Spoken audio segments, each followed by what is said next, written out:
Welcome to Rashmi channel. આગળના વિડીયોમાં આપણે ટિપ્સ જોઈએ 8 થી 11 મહિનાના બાળકની ડાયટ ટિપ્સ જોઈએ. આજના વિડીયોમાં આપણે જોઈએ કે નોર્મલ બેબી હોય અને આઇડલી સ્ટ્રક્ચર હોય એવા બેબીને તમે દિવસ દરમિયાન શું શું ખવડાવી શકો.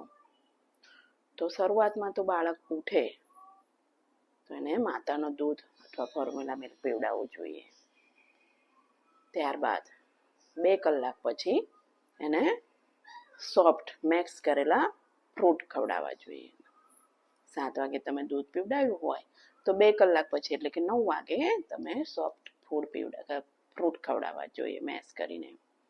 પછી 2 કલાકે બાળક નાનું છે એટલે 2 કલાકે થોડી થોડી ક્વોન્ટિટીમાં એને અલગ અલગ પ્રકારનો ખોરાક ખવડાવવાનો હોય છે. પછી 11 વાગે તો 11 વાગે એને બોઇલ કરેલા શાકભાજી, બ્રોકોલી છે કે ગાજર છે કે સ્વીટ પોટેટો છે.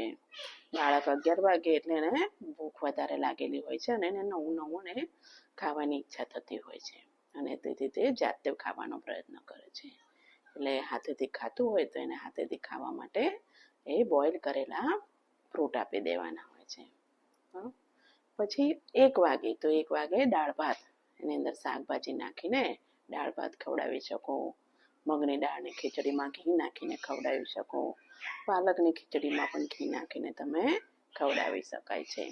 પછી 3 વાગે તો 3 વાગે ફરીથી આપણે માનું દૂધ પીવડાવવાનું હોય છે અથવા તો ફોર્મ્યુલા પીવડાવવાનું હોય છે. બાળકને એટલું યાદ રાખવાનું કે 2 વર્ષ સુધીને માતાનું દૂધ તમે પીવડાવી શકાય છે. પછી 5 વાગે તો 5 વાગે બનાના ક્યુરી, એપલ ક્યુરી અથવા સોજીની ખીર પણ તમે ખવડાવી શકો છો. પછી 7 વાગે ખીચડી અથવા તો વેજીટેબલ મેશ કરેલા તમે ખવડાવી શકાય છે. બાળકને નાનું હોવાથી એને 2 કલાકે થોડી થોડી ક્વોન્ટિટીમાં ખવડાવવું જોઈએ.